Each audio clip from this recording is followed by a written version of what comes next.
¿Qué tal? Muy buenas tardes. Hoy ya estamos en un nuevo domingo muy helado y muy bienvenidos a Voces que Unen Chile, un espacio de conversación profunda y constructiva con protagonistas que están trabajando activamente por el mundo, por el futuro de nuestro país. En cada capítulo, ya llevamos varios, entrevistamos a invitados del mundo político, privado, cultural, compartiendo historias que inspiran, conectan y reconstruyen la esperanza. Y vamos a entrar de inmediato con nuestra nueva invitada.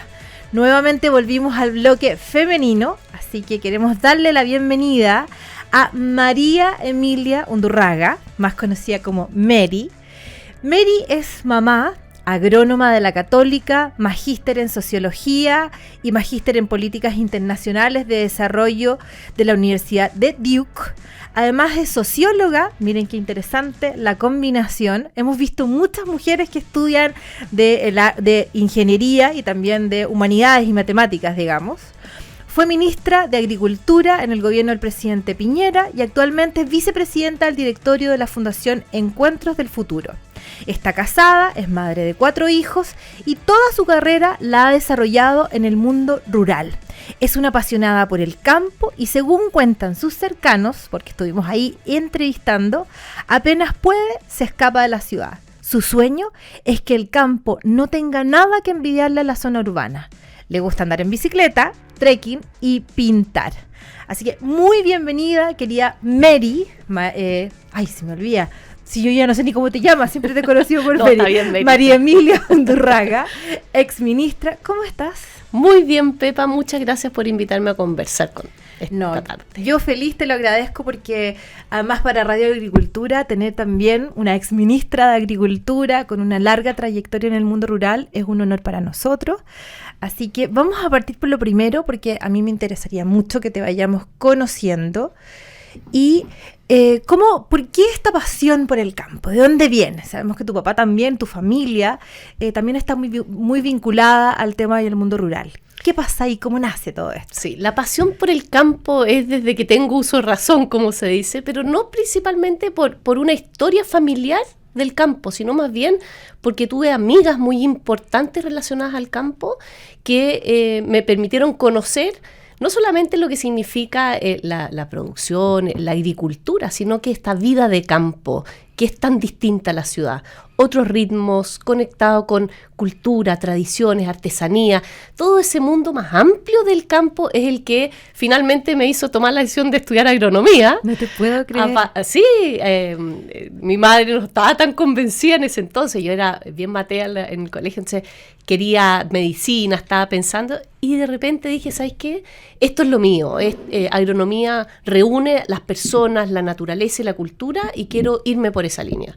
Y realmente ha sido un espacio muy, muy, muy rico de poder conocer lo que hay y también aportar, porque todavía hay muchas brechas y eso es parte de lo que me moviliza hoy día.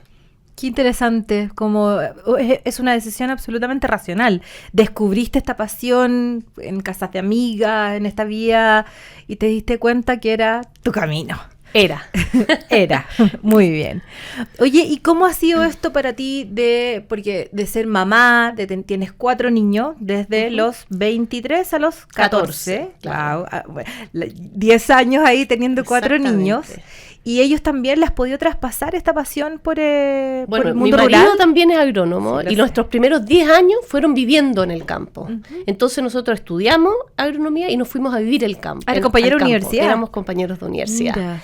Y eso me permitió a mí hacer muchos emprendimientos rurales. Hicimos quesos de oveja, hicimos distintos proyectos productivos, se podría decir. Y después esto fue ampliándose a otros proyectos. Hicimos con un grupo de mujeres de cerca de la comuna de Casablanca.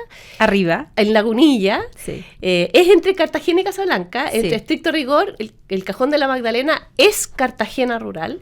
Hicimos un grupo de mujeres artesanas, aprendimos a hilar la lana, terminamos exportando ponchos a Europa, fue todo nuestro logro. Qué entretenido. Entonces, el campo permite eso, una vida mucho más conectada. En ese entonces, como tú decías, yo tuve mis hijos, y era la realidad de muchas mujeres, que en el campo es difícil encontrar un trabajo estable, asalariado, y compatibilizarlo con el cuidado de los hijos. Entonces, fue una opción de muchas que estábamos ahí en distintas etapas, nos juntamos y pudimos dar en el fondo este espacio de crecimiento a muchas mujeres, que era su primer trabajo. Entonces, fue muy bonito lo que pasó ahí esos años. Qué bonito, qué virtuoso.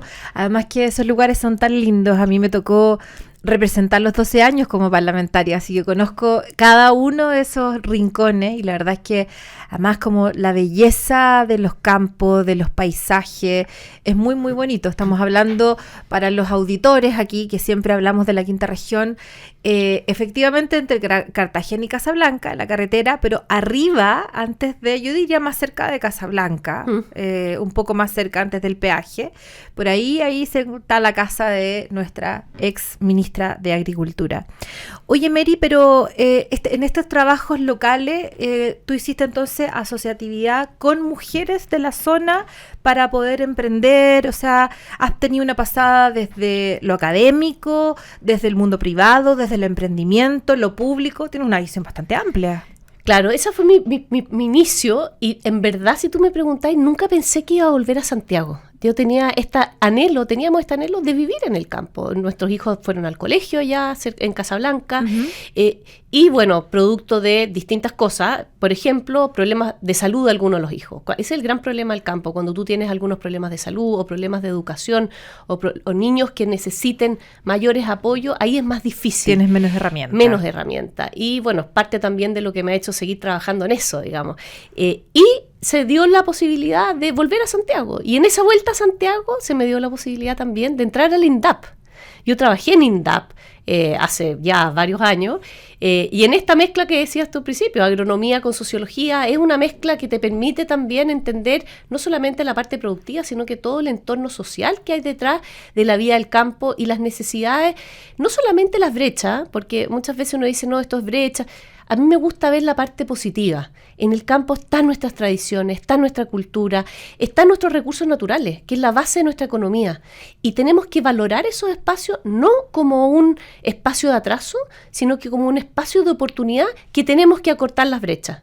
¿Por qué te lo digo, Pepa? Porque por mucho tiempo Chile y en el mundo, si tú ves las políticas del mundo, la visualización de lo rural como sinónimo de atraso hace que tú tengas políticas para sacar a la gente de la ruralidad, porque si es sinónimo de atraso, yo no quiero estar ahí. Muy distinto cuando tú dices, esos lugares son espacios de oportunidad que tenemos que acortar las brechas.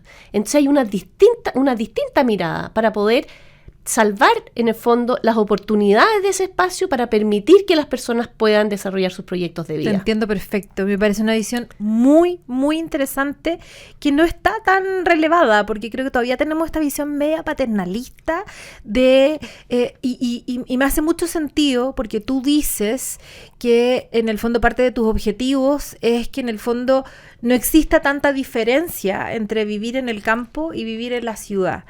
Y esto se refiere un poco a, si te entiendo bien, es a la falta o a que tengamos las mismas oportunidades, que hayan buenos colegios, que tengamos centros de salud, digamos que donde podamos atendernos tranquilos. En eso, ¿cómo ves tú que estamos, digamos, en esta aspiración que tú tienes? ¿En qué número del 1 al 10 vamos? Mira, todavía nos queda mucho por avanzar. Cuando tú haces una encuesta al mundo rural, ¿cuáles son las principales necesidades? Conectividad. Conectividad ya no es solamente que lleguen los caminos, que hace algunas décadas eso era la base de la conectividad. Hoy día la conectividad digital es fundamental. Eso en el fondo te abre las puertas para el trabajo, te abre las puertas para la salud, para un montón de cosas. Lo segundo es educación. Todavía tenemos una brecha de 2 años promedio de menor escolaridad en el mundo rural que en el mundo urbano. El acceso al agua, se habla poco del acceso al agua. Todavía tenemos mucha agua potable rural que necesitamos profundizar, ampliar, etcétera. Y lo tercero es la formalidad del trabajo. Todavía tenemos mucha informalidad. Por eso tenemos el doble pobreza en el fondo multidimensional en el mundo rural que en el mundo urbano. O sea, tenemos todavía como país muchas deudas. Pero es una pobreza distinta, ¿no? Mira, es una pobreza distinta cuando la miramos desde el mundo de vista urbano, Pero si estamos pensando en una persona con igualdad de oportunidades y de derechos, necesitamos no solamente preparar a la persona rural para el mundo rural, sino que tenemos que prepararla para el mundo global. Y en eso no podemos hacer distinción. No podemos decir, mira, aquí importa menos, porque es un poco el discurso de mucha gente. Y lo que uno quiere no es mantener a la gente en el campo, es que la gente del campo decida libremente si quiere ir, salir a estudiar, a trabajar y después volver a desarrollar. Eso es lo que se ve hoy día. Mira, hace un par de meses hicimos una encuesta de calidad de vida. Y le preguntábamos a los chilenos, a todos, urbano y rural, ¿dónde prefiere usted vivir? ¿Dónde es mejor vivir? Urbano o rural. Cerca del 60% decía que era mejor en el mundo rural. Uh-huh. Y cuando le preguntaban dónde le gustaría vivir, en 10 años, el 70% de los chilenos, era encuesta nacional, dijo que en una comuna rural. O sea, ¿y por qué? Tú le preguntas por qué. 1, seguridad. 2, salud mental. Tal cual. Y 3, contacto con la naturaleza. Esas 3 cosas que tú lo veis con tus niños, con tus hijos, con la gente joven, cuando yo ahora estoy en la universidad, cuando te juntas con los estudiantes, tienen una visión distinta de otros ritmos, de otras conexiones, y el mundo rural, no ese mundo rural medio caricaturizado, aislado, del campo de la gallina, no, son pueblos, ciudades más pequeñas, con otros ritmos, con otras escalas, y eso nos va a permitir desarrollar nuestro país, que nuestro país tiene las riquezas, las tienen los recursos naturales, no es solo minería, no es solo agricultura, el turismo, por ejemplo, bueno, la energía, todo lo que está en la base de nuestra economía es recurso natural. Me tocó estar la semana pasada en un restaurante muy lindo, muy rústico, además, hablando de esta vuelta que existe en muchos sentidos hacia lo natural, hacia la naturaleza, nuestras raíces. Un restaurante en Villa Alemana. Entonces, él era de Villa Alemana y se había ido a Santiago a emprender porque le había costado mucho en la región y en Villa Alemana, y había vuelto. Y el sueño de su vida era tener un restaurante distinto en Villa Alemana. Acaba de abrir hace menos de un mes. Y es bien impresionante porque todas las razones que tú me estás diciendo, yo las veo encarnadas en personas que me toca principalmente en mi región, que me dicen, no, aquí no solo están mis raíces, sino que quiero una vida más tranquila. Sin duda que vivir en Villa Alemana hoy día todavía es más seguro que vivir en cualquier comuna de la capital. Entonces, me hace mucho sentido. Y lo otro, Pepa, que uno siempre hace el link entre rural y agricultura. Bueno, es lógico porque cuando uno lo trata sectorialmente, el Ministerio de Agricultura es el que tiene el 100% de su población es rural. Entonces, cuando el porcentaje, por ejemplo, es 10%, 20%, tú dices el Ministerio de Vivienda, todos tienen su foco en las grandes ciudades y un poco desatienden el campo. Y lo que nosotros hicimos en el gobierno del presidente Piñera fue hacer una política nacional de desarrollo rural con 14 ministerios. No te me adelantes, que eso viene en el segundo bloque, caramba, pero esta mujer es muy matea. Estamos conversando con Mary Undurraga, exministra de Agricultura, que habla con una pasión de su campo, una decisión que tomó desde muy chica, y la verdad es que está haciendo una conversación muy interesante. Así que no se vaya porque vamos a una breve pausa para seguir conversando con Mary Undurraga. Ya volvemos.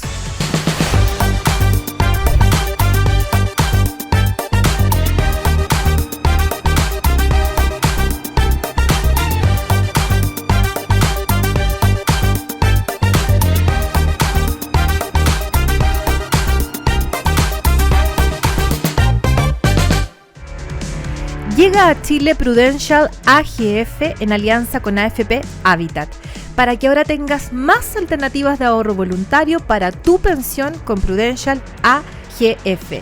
Conoce más de esta alianza en prudentialagf.cl.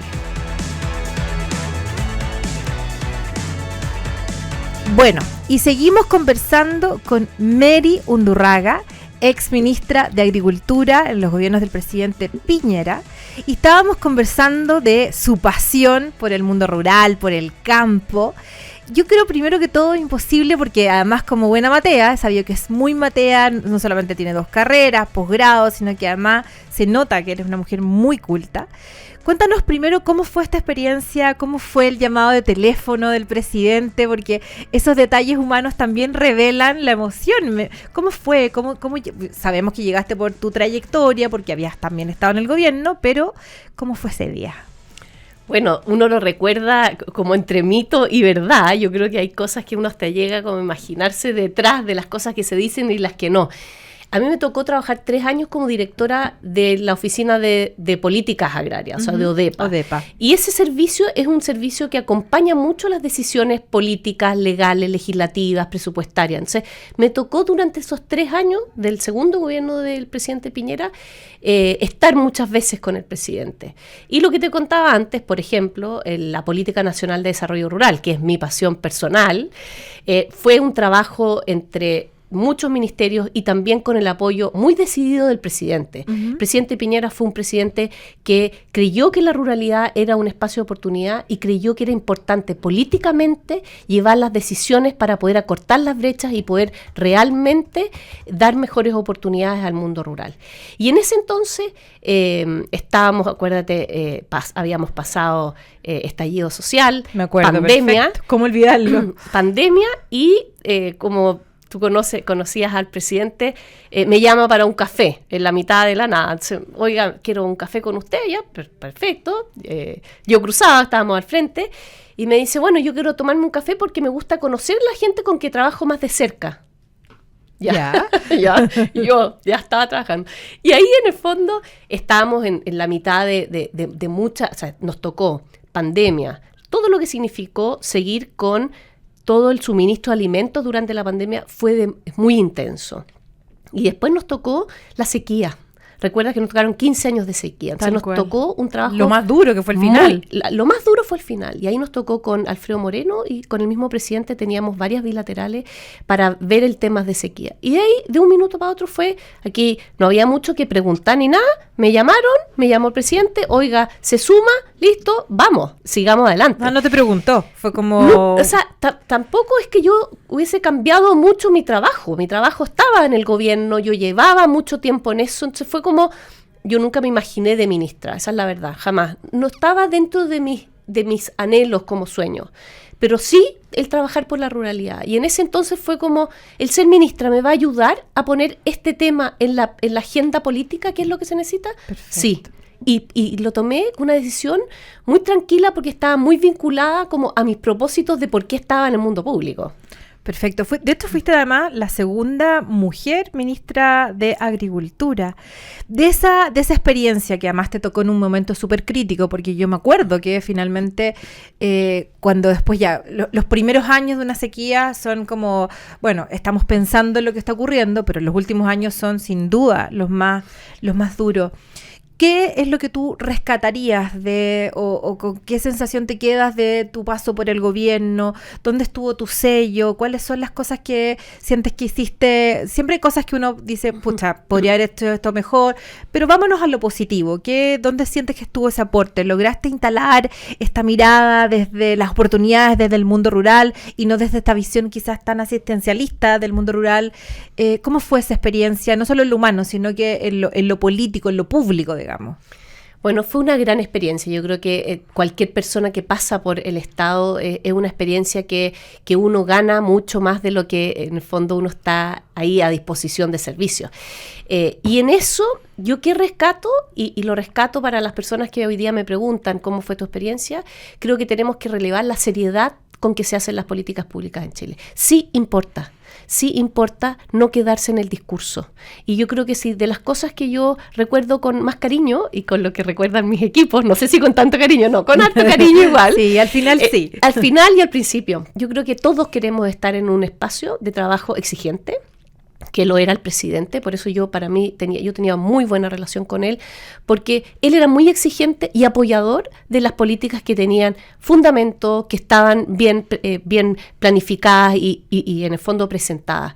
Y en eso era un trabajo arduo y que lo haría feliz de nuevo en el sentido que no me arrepiento de las horas y horas que tuvimos para poder hacer planteamientos serios.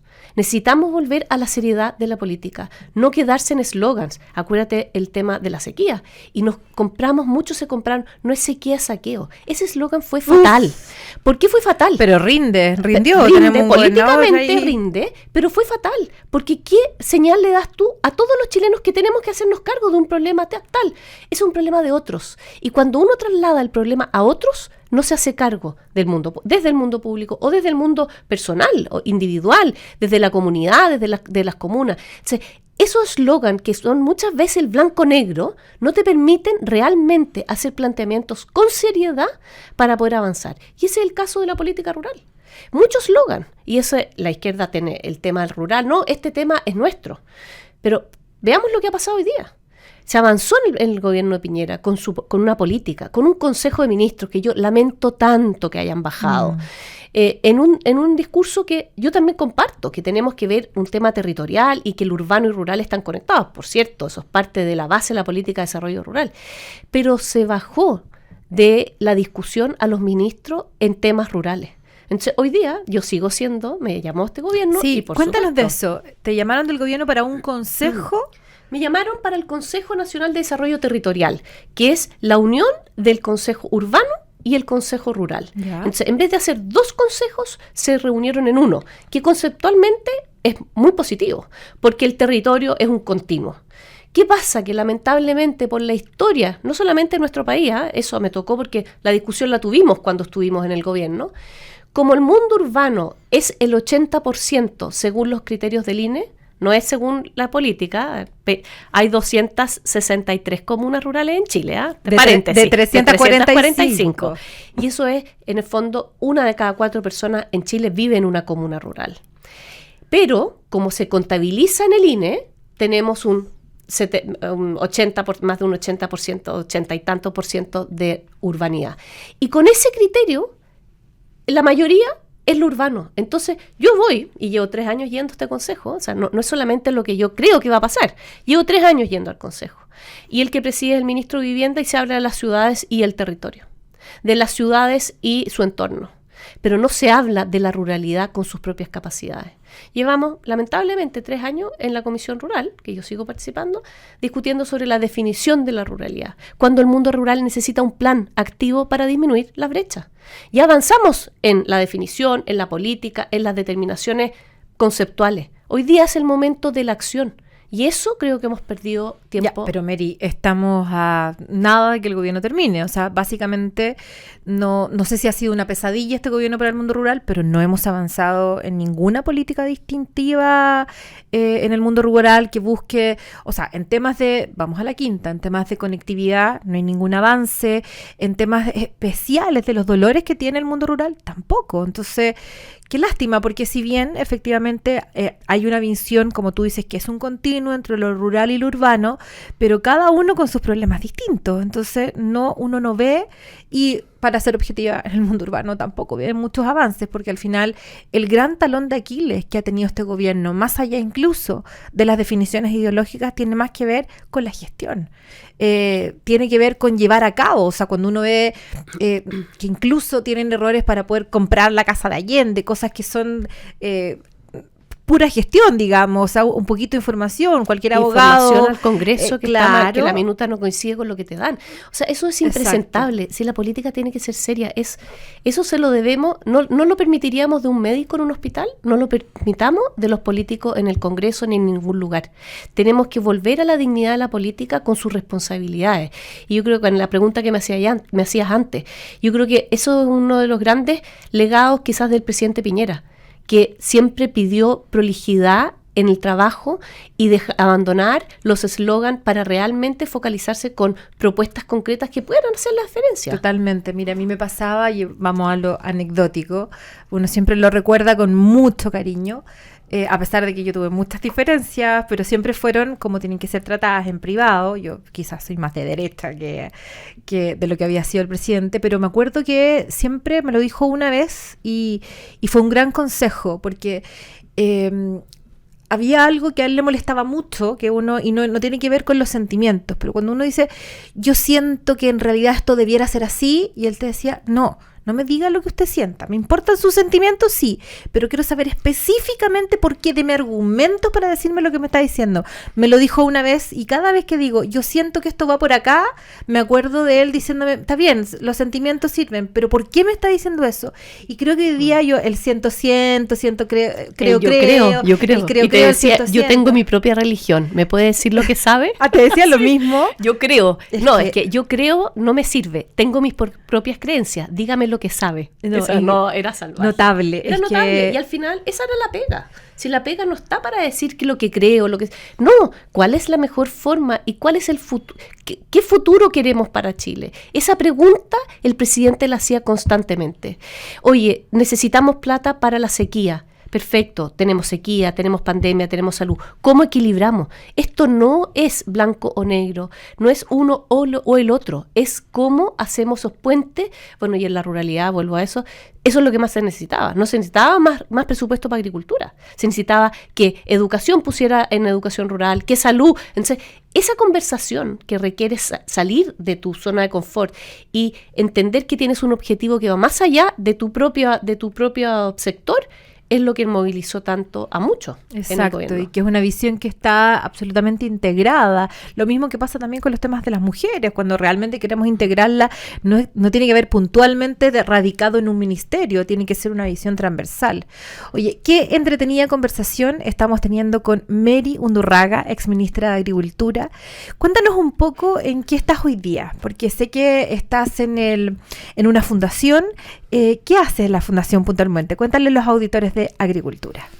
Bueno, estoy después de salir de la Universidad de San Sebastián, que estuve 3 años ahí de decana de la Facultad de Ciencia de la Naturaleza, decidí este año dar un pie al lado y dedicarme a 2 cosas que me apasionan. Uno, que es la Fundación Encuentros del Futuro, que es la fundación que está al alero del Congreso Futuro.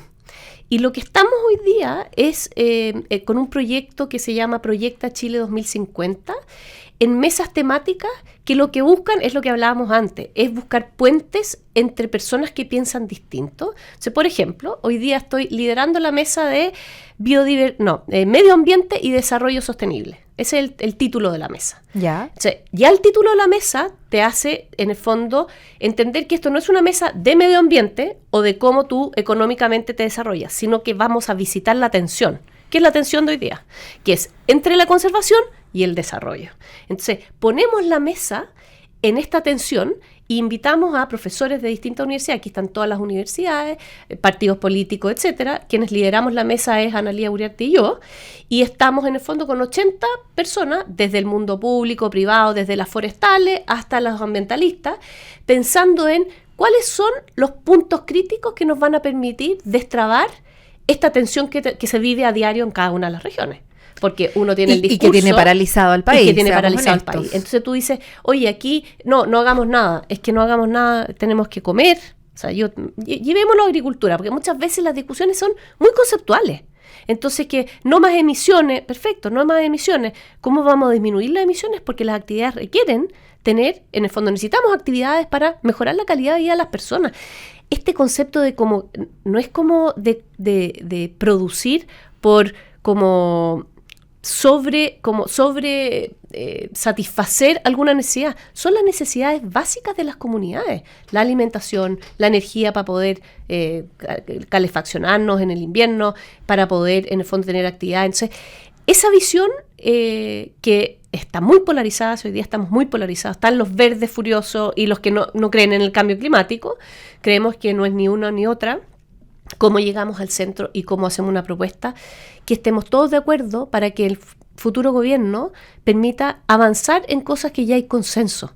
Si no, pasa que después llegamos al Congreso con discusiones que son muy polarizadas y que no llegamos a un acuerdo para poder avanzar, porque hoy día están paralizadas muchas inversiones justamente por los permisos ambientales o sectoriales que vemos lo que está pasando. Y en yo sé que estas mesas de encuentro no son vinculantes, ni se condicen con un proyecto de ley puntual, pero hoy día que el proyecto de permisología está avanzando a ritmo de tortuga, como todo lo que va a hacer en este gobierno, en el Senado, pero efectivamente este tipo de discusiones lo que hace es que incluso los mismos protagonistas que de estos temas se encuentren, se conozcan, se olfateen y sepan 100%. En qué está cada uno, y eso ya te genera una barrera menos para poder llegar a encuentros que están muy pendientes, porque la verdad es que nosotros queremos que exista desarrollo y queremos que exista desarrollo sustentable. O sea, sí. Cuando uno mira las regiones y uno ve todos los proyectos paralizados y la cantidad, cuando uno ve, no sé, cuando un embalse se demora 14 años en los 4.000 permisos que tiene que sacar, y en nuestra región, por ejemplo, necesitamos o las desaladoras, y no solamente los grandes proyectos, estos son problemas que tienen las panaderías, cuando no entendemos que el rol del Estado es acompañar al emprendedor, al que quiere salir adelante, al que uno debería recibirlo con abrazos cuando llega a la municipalidad, cuando llega al Estado. Entonces, me parece fantástico lo que están haciendo primero de que se conozcan, generar confianza, generar confianza. Esa generación de confianza se da en la interacción real con el otro. Y ahí ver cómo los de las forestales, los de salmones, los de ambientalistas, conversan, pueden no estar de acuerdo, si uno no tiene por qué estar de acuerdo en todo, pero es cómo llegamos a esos mínimos básicos que nos permiten avanzar. Wow, estamos conversando con Mary Undurraga, se nos ha pasado volando el tiempo, vamos a ir a una breve pausa para volver al último bloque de Voces que Unen Chile. Claramente ella es una, y qué mejor invitada para nuestro programa. Ya volvemos.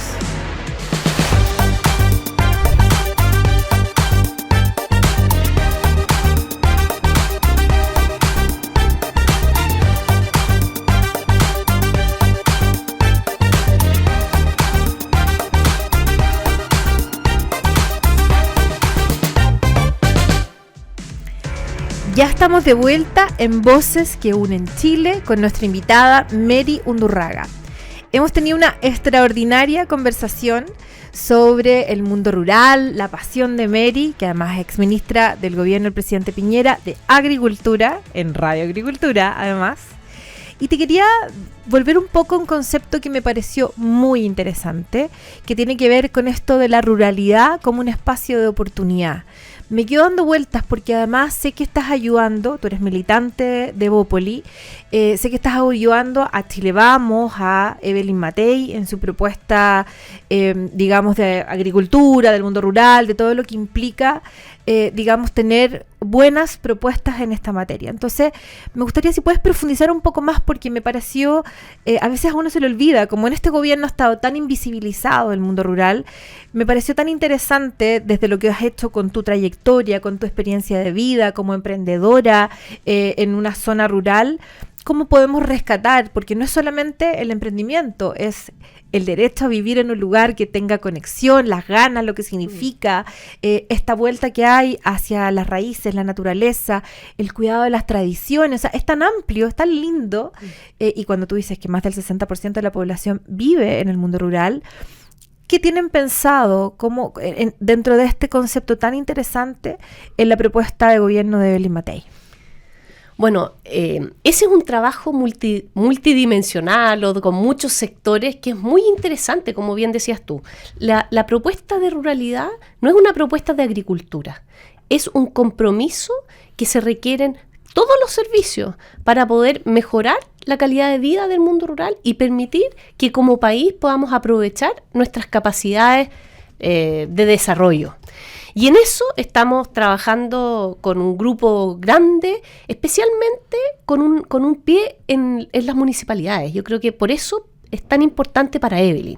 Evelyn viene de una municipalidad donde ella fue capaz de mostrar una gestión que permitió resolver realmente los problemas de las personas. La política de desarrollo rural tiene la base en las comunas.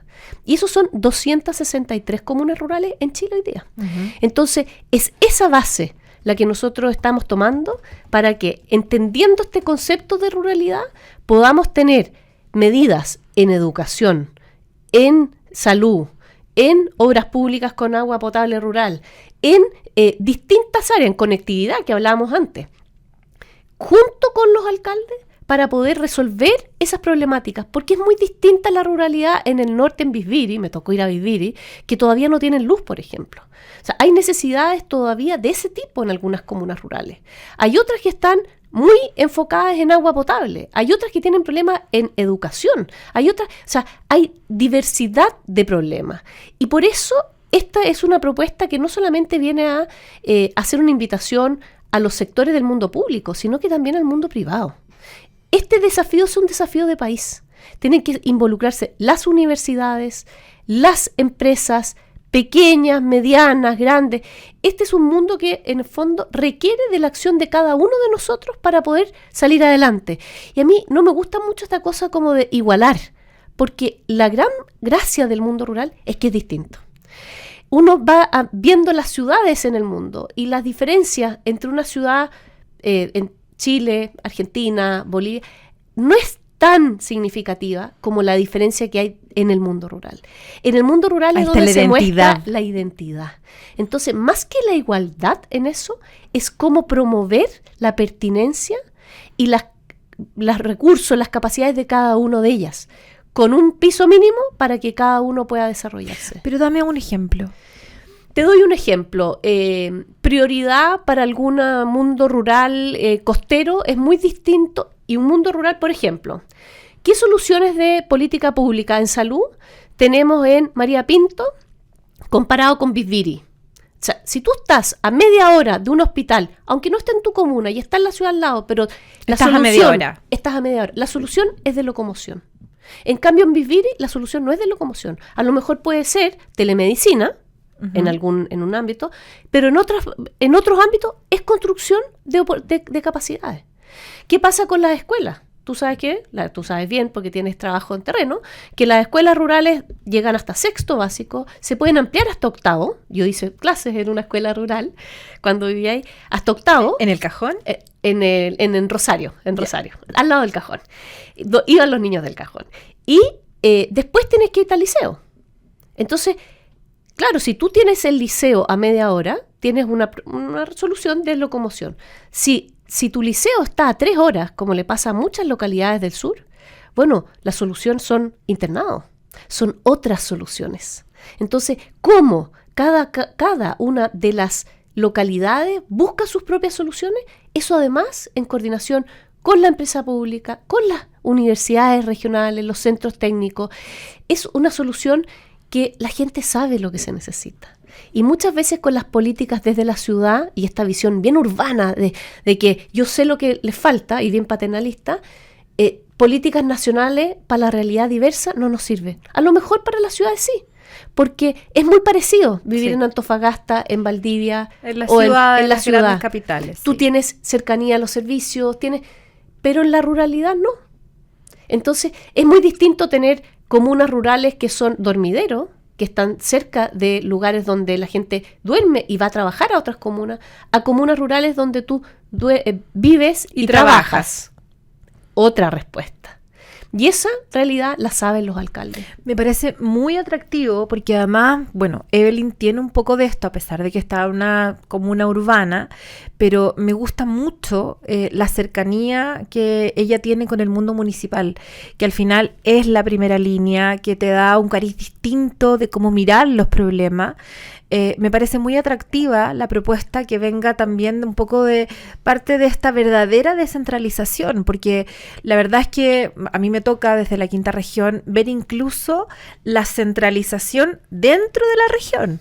O sea, a mí me pasaba cuando en campaña que, claro, que si yo no era de Viña, no era de la región, claro. Prácticamente. Oiga, sí, San Antonio, que es de la provincia de San Antonio, donde había sido diputada 12 años, donde estuve en el colegio, hay un centralismo también en todas las regiones. Entonces, todo pasa en Valparaíso, todo pasa en Viña, algo aparece en Quilpué, que son las 3 comunas más grandes.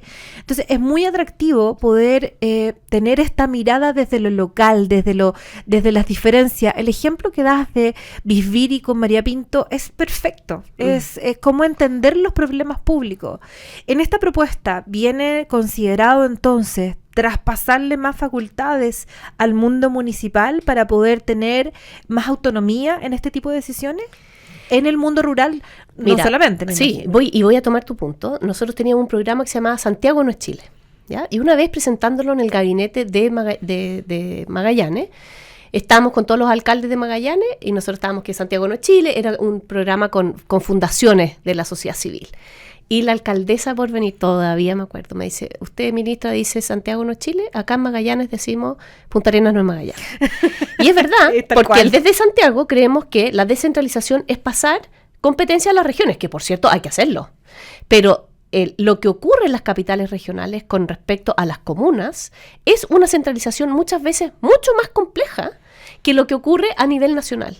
Y en eso yo no me pierdo. Yo creo que la descentralización aporta a llegar de forma mucho más oportuna a resolver los problemas de las personas a nivel local, pero necesitamos medidas a nivel local, otras a nivel regional y otras a nivel nacional. Por ejemplo, vámonos a lo que decíamos que era una necesidad central, la conectividad. Un alcalde no va a entrar en licitaciones para llegar con conectividad a su comuna. Esto es una decisión que es o regional o nacional si queremos tener escala. Lo mismo pasa con las grandes obras de obras públicas. Un embalse, una carretera, un puerto, etcétera. Una caleta, hablando del mundo rural, no solo campo, pues, de mar. De mar. Entonces, esas decisiones son muchas veces o regionales o nacionales, y lo que tenemos que permear la necesidad de valorar lo rural a nivel nacional, regional y local. Y esa mezcla de cosas nos permite ir avanzando. No es solo con la municipalidad, no es solo con la región y no es solo a nivel nacional, es la mezcla de los tres.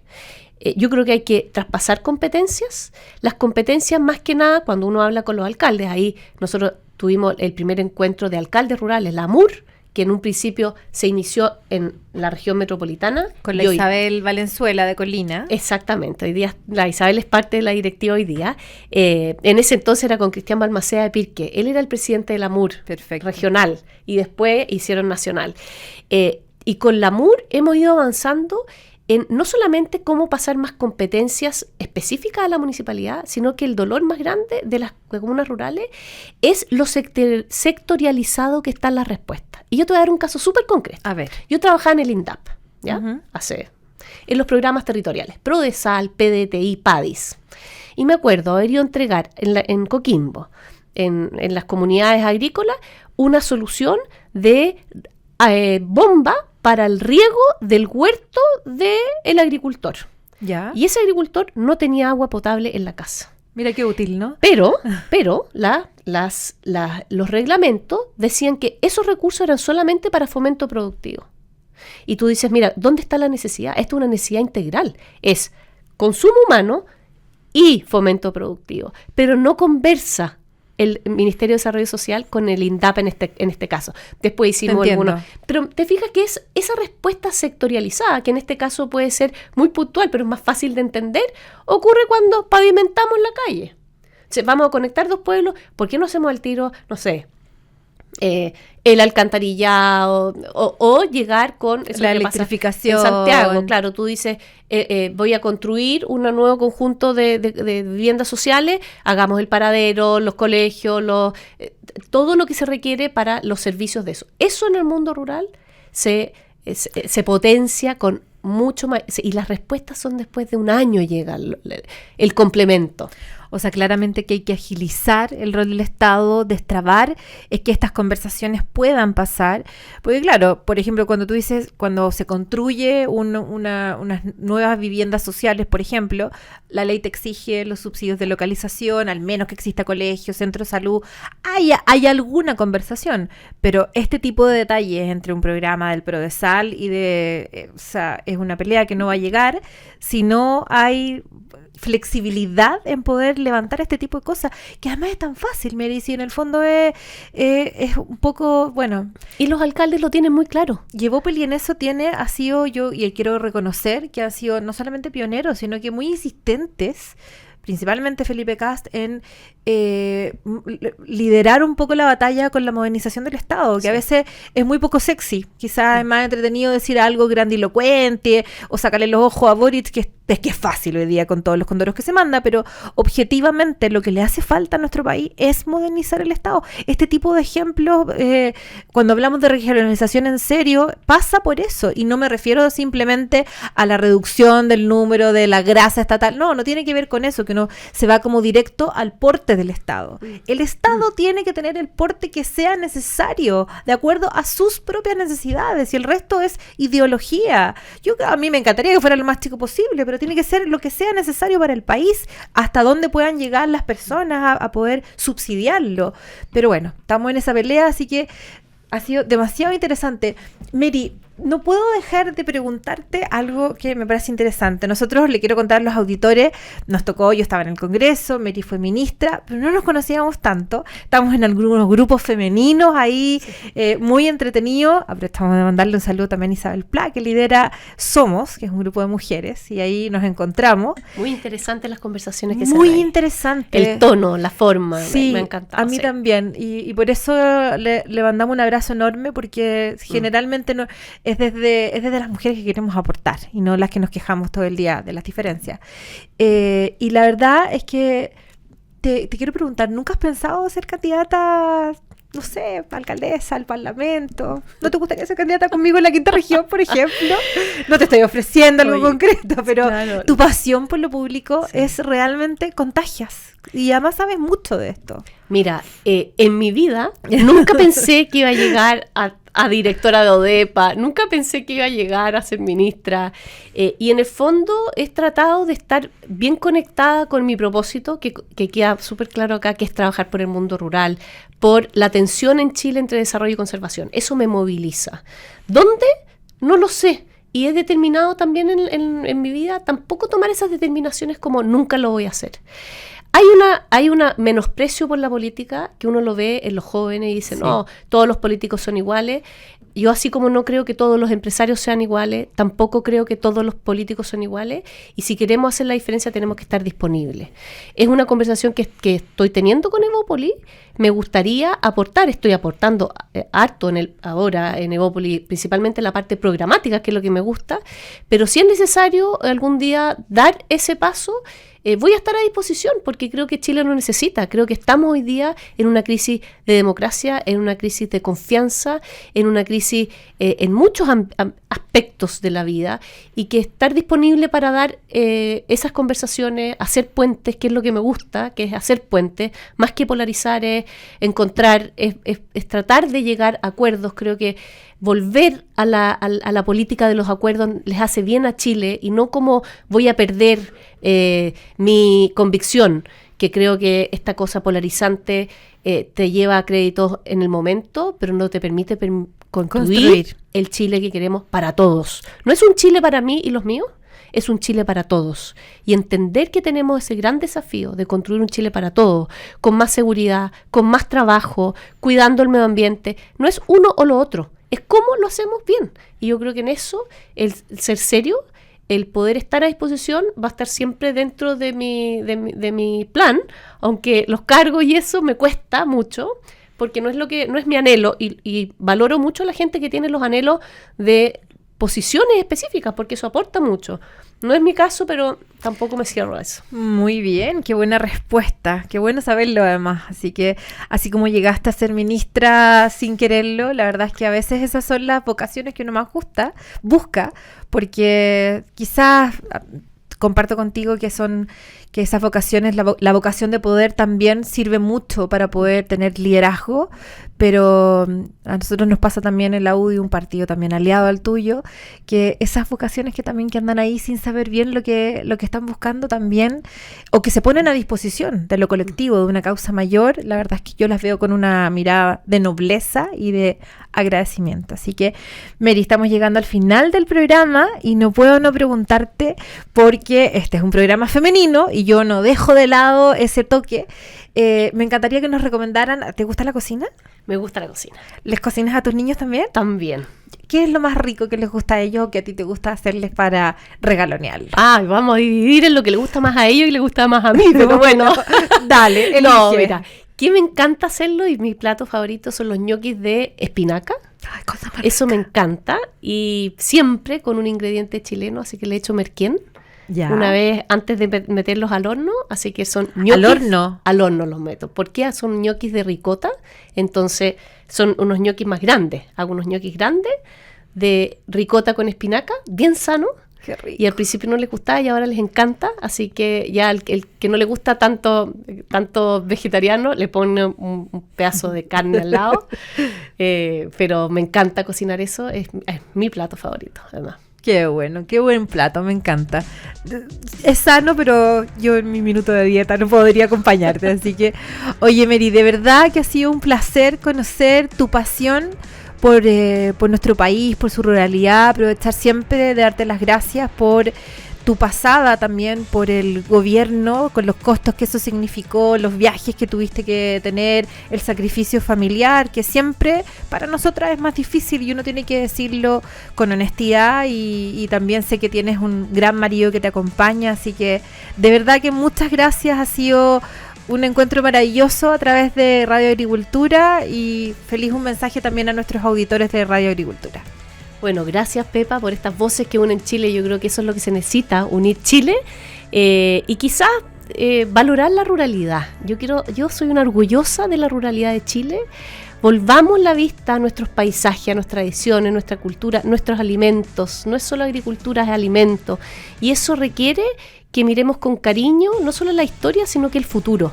Yo creo que la ruralidad es un espacio de futuro y eso necesita de servidores públicos que pongan eso en la mesa y que trabajemos todos por eso, tanto a nivel local, a nivel regional y a nivel nacional. Y también, ¿por qué no decirlo? Ese es un tema, ya no tenemos tiempo.